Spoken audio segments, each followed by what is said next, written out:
Selamat pagi adik-adik. Berjumpa lagi dengan kakak Femi dan kakak Intan dalam ibadah sekolah minggu GPKB Menteng. Sebelum kita memulai ibadah kita akan bernyanyi satu buah lagu. Hari ini kurasa bahagia. Adik-adik berdiri, adik-adik penuh sukacita wajahnya, kita akan bernyanyi bersama.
Baik adik-adik, kita sudah bernyanyi bersama. Sekarang kita akan berdoa untuk memulai ibadah kita.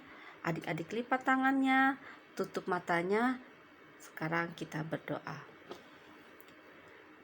Terima kasih Tuhan Yesus atas berkat kasih anugerah-Mu. Engkau pertemukan kami kembali dalam ibadah sekolah minggu GPKB Menteng.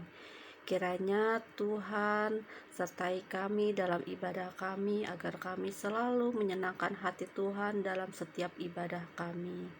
Tuhan juga kiranya sertai teman-teman kami yang belum bisa berkumpul bersama kami agar kami bisa berkumpul bersama lagi untuk melakukan ibadah bersama, memuji dan memuliakan nama Tuhan. Terima kasih Tuhan Yesus.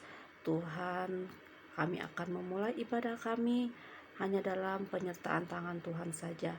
Hanya dalam nama Tuhan Yesus kami sudah berdoa. Amin. Ya, sekarang kita akan menyambut firman Tuhan yang akan dibawakan oleh Kakak Intan. Kita nyanyi satu lagu, yaitu Bila Roh Allah Ada di Dalamku.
Oke, baik.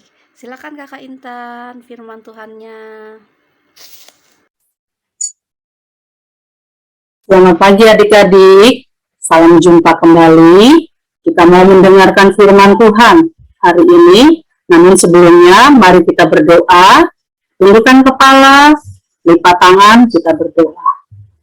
Terima kasih Tuhan Yesus, terima kasih karena Tuhan Yesus sudah menyertai kami selama 1 minggu ini. Dan saat ini Tuhan pertemukan kami kembali dalam keadaan sehat dan sukacita. Tuhan Yesus, kami siap untuk mendengarkan firman. Biarlah Tuhan yang menolong kami dan memberkati kami, sehingga kami boleh mengikuti firman yang disampaikan dan menjadi berkat bagi kami dan keluarga kami. Terima kasih Tuhan Yesus, tolong kakak sekolah minggu juga yang akan memberitakan firman. Hanya di dalam nama Tuhan Yesus kami berdoa. Amin. Ayat firman Tuhan hari ini terambil dari Kitab 2 Raja-Raja 22 ayat 1 dan 2. Mari kita baca ayat 1. Yosia berumur 8 tahun pada waktu ia menjadi raja, dan 31 tahun lamanya ia memerintah di Yerusalem.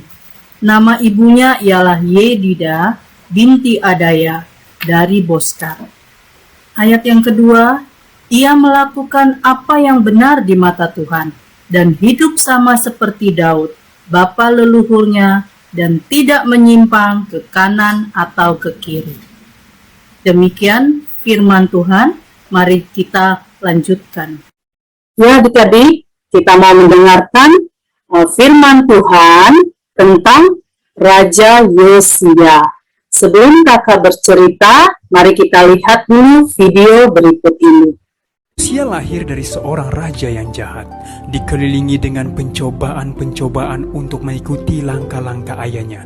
Walaupun demikian, Yosia berlaku benar di hadapan Allah Israel. Komitmen awal Yosia untuk pembaharuan rohani bangsa Yehuda diperlihatkan melalui usaha kerasnya memperbaiki bait Allah. Ini disebabkan dua raja sebelum Yosia sudah terlanjur merusak moral, akhlak, dan kerohanian bangsa Yehuda. Untuk memperbaiki keadaan ini memerlukan usaha yang lebih dari sekadar memperbaiki bait Allah. Yosia tidak mempunyai penuntun karena pada zaman Raja Manasye hampir seluruh salinan kitab Taurat Musa hilang dan dilalaikan. Namun Allah tidak membiarkan kerinduannya yang tulus menjadi padam. Allah memberkati usaha Yosia. Memperbaiki bait Allah memang tidak membawa kepada pembaharuan rohani, namun memimpin kepada ditemukannya kitab Taurat yang akan memberi arah dan petunjuk bagi Yosia. Setelah kitab dibacakan, dikoyakkanlah pakaiannya. Kemudian raja itu memberi perintah kepada Imam Hilkiah, Ahikam bin Safan, Akbor bin Mikah, Safan penetera itu, dan kepada Asyah untuk pergi minta petunjuk Allah dan bagi rakyat dan seluruh Yehuda tentang perkataan kitab yang ditemukan. Kitab suci membuatkan pemerintahan Hizkia begitu makmur. Hampir 1 abad sebelumnya, ketika pesta Paskah dirayakan oleh Hizkia, jaminan telah dibuat untuk pembacaan kitab Musa secara umum setiap hari kepada orang banyak oleh para imam yang mengajar. Tetapi Manasye anaknya telah berani menyampingkan peraturan-peraturan dari kitab suci itu, dan kitab itu hilang. Akibatnya, selama bertahun-tahun orang banyak kehilangan nasihat-nasihat dari kitab itu. Raja Manasye tidak hidup seperti ayahnya Hizkia. Raja Manasye jahat, telah menghidupkan kembali penyembahan berhala, telah menyesatkan Yehuda dan penduduk Yerusalem. Tapi suatu saat Raja Manasye sempat merendahkan diri. Dia berusaha melunakkan hati Tuhan, dan Tuhan mendengarkan permohonannya dengan memulihkan kedudukannya sebagai raja, dan Manasye mengakui Tuhan itu Allah. Namun walaupun pertobatan Manasye luar biasa, dalangnya terlambat untuk menyelamatkan kerajaan itu dari pengaruh jahat tahun-tahun penyembahan berhala. Banyak yang tersandung dan jatuh, tidak pernah bangkit lagi. Maka Amon anaknya menjadi raja menggantikan dia. Raja Amon hidup sama seperti ayahnya, menyembah berhala. Dia tidak merendahkan diri di hadapan Tuhan seperti Manasye ayahnya yang sempat bertobat. Yang merendahkan diri malah Amon makin banyak kesalahan. Raja Amon yang jahat itu tidak diizinkan memerintah lama. Maka Yosia anaknya menjadi raja menggantikan dia. Raja Yosia berusia 8 tahun ketika naik takhta kerajaan. Dia memerintah selama 31 tahun. Raja Yosia takut akan Allah sejak permulaan melakukan apa yang benar di mata Tuhan. Dan ketika Raja Yosia memerintah, Imam Besar Hilkiah menemukan naskah yang lama hilang itu di dalam bait suci. Ketika bait suci itu dibersihkan, diperbaiki, dan penambahan sesuai dengan rencana Raja Yosia. Lalu Imam Besar Hilkiah menyerahkan kitab yang indah itu kepada seorang guru yang berpendidikan bernama Safan. Lalu Safan membawa kitab itu kepada Raja Yosia sambil menceritakan bagaimana kitab itu ditemukan. Belum pernah ia menyadari dengan begitu sepenuhnya keterangan yang jelas yang telah dibentangkan Allah di hadapan Israel, kehidupan dan kematian, berkat dan kutuk. Setelah mendengarkan perkataan kitab Taurat itu, dikoyakkanlah pakaiannya. Kemudian raja itu memberi perintah kepada Imam Hilkiah, Ahikam bin Safan, Akbor bin Mika, Safan penetera itu, dan kepada Asya untuk pergi minta petunjuk Allah dan bagi rakyat dan seluruh Yehuda tentang perkataan kitab yang ditemukan. Kitab itu telah mengungkapkan kepada Yosia kasih Allah bagi umatnya dan kebenciannya terhadap dosa. Maka gementarlah Yosia memikirkan masa yang akan datang ketika melihat sifat Yehuda yang suka melawan. Pada tahun ke-8 dari pemerintahannya, ketika ia masih muda belia, ia telah menyerahkan dirinya sendiri sepenuhnya kepada pekerjaan Allah. Tadi kita sudah melihat video tentang Raja Yosia. Kita lihat tadi, Yosia dikatakan masih berumur 8 tahun. Wow, kecil sekali ya. Itu berarti masih anak sekolah minggu. Kalau di sekolah mungkin itu kira-kira masih kelas 3 ya, kelas 3 SD, atau kalau yang cepat sekolahnya bisa juga sudah kelas 4. Nah,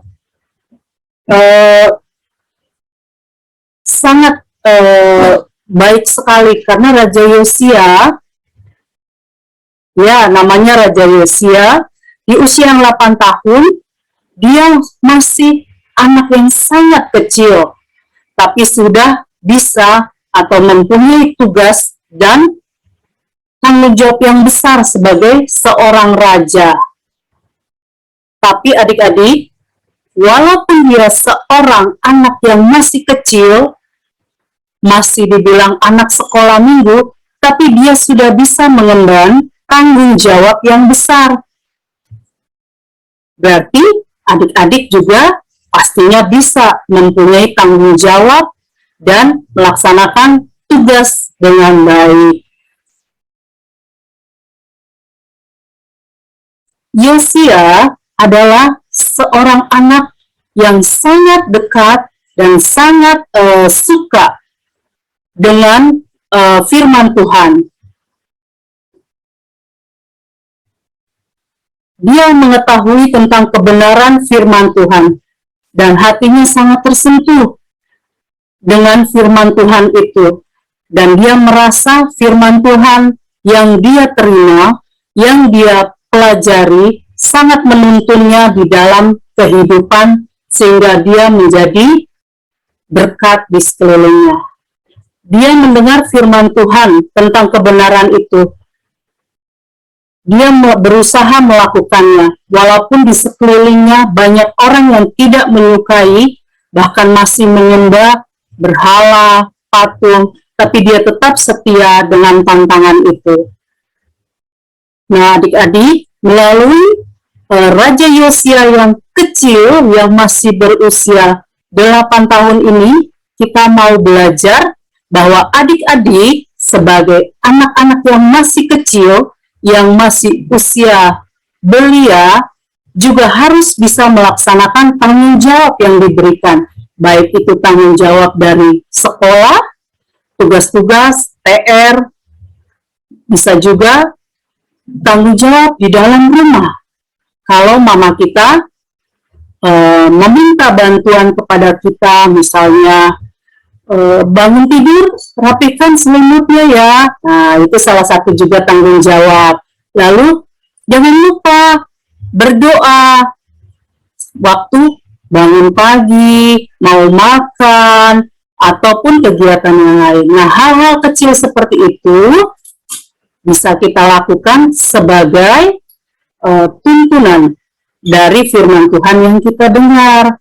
Jadi, kita mau contoh Raja Yosia yang tekun belajar firman Tuhan dan melaksanakan tanggung jawabnya. Siapa di sini yang mau menjadi berkat bagi sekelilingnya? Ya, kakak rasa semuanya mau menjadi berkat. Berkat bagi orang tua, berkat bagi adik kakak, bahkan berkat menjadi di lingkungan kita. Seperti Raja Yosia, dia menjadi berkat, bahkan dia dapat memimpin, mengajak semua rakyatnya, bahkan orang-orang yang ada di sekeliling kerajaannya untuk tetap setia kepada Tuhan dan kembali memuliakan nama Tuhan. Itu saja cerita kita hari ini. Tuhan Yesus berkati. Kakak harap kita menjadi Yosia kecil yang bertanggung jawab. Oke, kita mau tutup dalam doa. Mari adik-adik yang ingin menjadi Yosia kecil, kita berdoa bersama-sama. Kita tundukkan kepala, lipat tangan, dan tutup matanya. Terima kasih Tuhan Yesus untuk firman Tuhan yang diberikan pada kami pagi hari ini.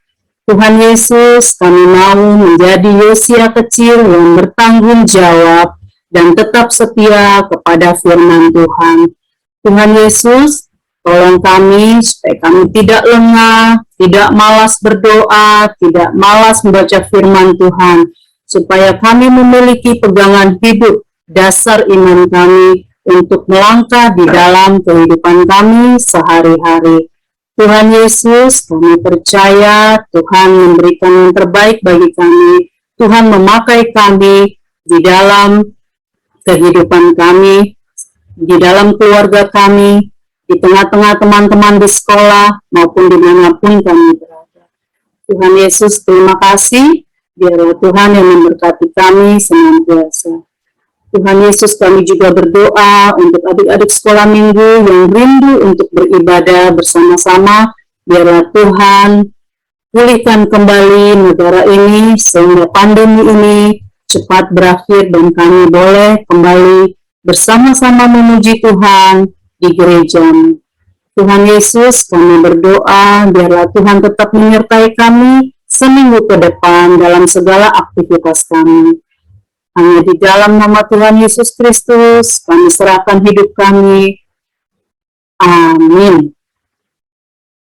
Ya adik-adik, terima kasih sudah mendengarkan firman Tuhan pagi hari ini. Kami kembalikan ke MC, silakan Kak Femi.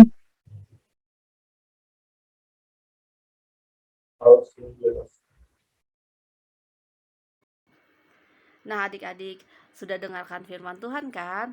Bagaimana adik-adik? Bagus kan firman Tuhannya? Di mana kita bisa belajar meneladani kehidupan dari Raja Yosia. Sekarang kita akan responi firman Tuhan. Kita akan bernyanyi satu lagi lagu Ada Satu Sobatku Yang Setia, sambil kita mengumpulkan persembahan yang adik-adik bisa transfer ke rekening Kakak Petris.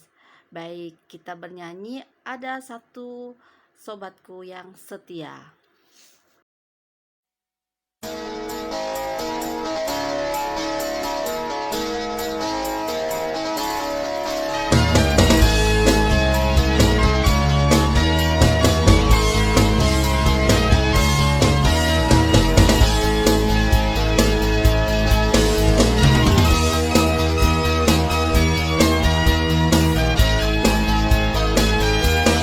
Ada satu sobatku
Oke adik-adik, ibadah kita sudah selesai. Kita akan berdoa bersama menutup ibadah kita. Semoga adik-adik dalam keadaan sehat-sehat selalu, pintar di sekolah. Jangan lupa untuk selalu baca firman Tuhan dan selalu berdoa ya adik-adik. Baik adik-adik, kita berdoa bersama. Bapa kami yang di surga, Bapa yang kami sembah hanya dalam nama Tuhan Yesus, kami mengucap syukur atas berkat kasih anugerah-Mu dan penyertaan Tuhan. Dari awal pertengahan ibadah kami, Tuhan selalu sertai. Kiranya ibadah kami ini menyenangkan hati Tuhan dan dapat selalu memuliakan nama Tuhan Yesus selalu. Kami juga mau berdoa Tuhan untuk adik-adik sekolah minggu kami. Tuhan kiranya beri mereka kesehatan selalu, beri mereka menjadi anak yang pintar dan selalu menyenangkan hati Tuhan dan selalu juga menjadi anak-anak yang baik, menyenangkan juga orang tua mereka. Terima kasih Tuhan. Kami juga mau berdoa untuk kakak-kakak sekolah minggu. Kiranya Tuhan juga selalu beri kesehatan, kekuatan, pertolongan agar kakak-kakak sekolah minggu dapat selalu mengajar adik-adik sekolah minggu dalam berkat kasih anugerah Tuhan selalu. Tuhan juga kami mau berdoa untuk orang tua sekolah minggu. Kiranya Tuhan berikan mereka kesehatan juga, berikan mereka selalu berkat, rezeki yang daripada Tuhan Yesus saja, agar mereka juga dapat merawat adik-adik sekolah minggu kami dalam kehidupan mereka, dalam mereka juga bergereja untuk selalu memuji dan memuliakan nama Tuhan. Kami juga mau berdoa untuk bangsa dan negara kami. Kiranya juga Tuhan sertai, Tuhan berkati, Tuhan beri damai sejahtera bagi bangsa dan negara kami. Tuhan sertai juga pemimpin-pemimpin negara kami agar dapat memimpin bangsa dan negara kami dalam pertolongan dan kasih anugerah Tuhan. Ya Tuhan, Tuhan juga kiranya berkati kami, jauhkan dari segala sakit penyakit, jauhkan kami dari sakit penyakit pandemi ini. Kiranya juga pandemi ini dapat cepat berlalu agar kami bisa melakukan aktivitas kehidupan kami sehari-hari dalam keadaan yang normal kembali. Terima kasih Tuhan Yesus. Kami mohon juga Tuhan ampuni dosa dan kesalahan kami agar kami layak mendapat kasih anugerah Tuhan. Terima kasih. Hanya dalam nama Tuhan Yesus kami sudah berdoa dan mengucap syukur. Mari adik-adik kita berdoa, doa Bapa kami. Bapa kami yang di surga, dikuduskanlah namamu, datanglah kerajaanmu, jadilah kehendakmu di bumi seperti di surga. Berikanlah kami pada hari ini makanan kami yang secukupnya, dan ampunilah kami akan kesalahan kami, seperti kami juga mengampuni orang yang bersalah kepada kami. Dan janganlah membawa kami ke dalam pencobaan, tetapi lepaskanlah kami daripada yang jahat. Karena Engkaulah yang punya kerajaan dan kuasa dan kemuliaan sampai selama-lamanya. Amin. Baik adik-adik, sampai jumpa. Tuhan berkati.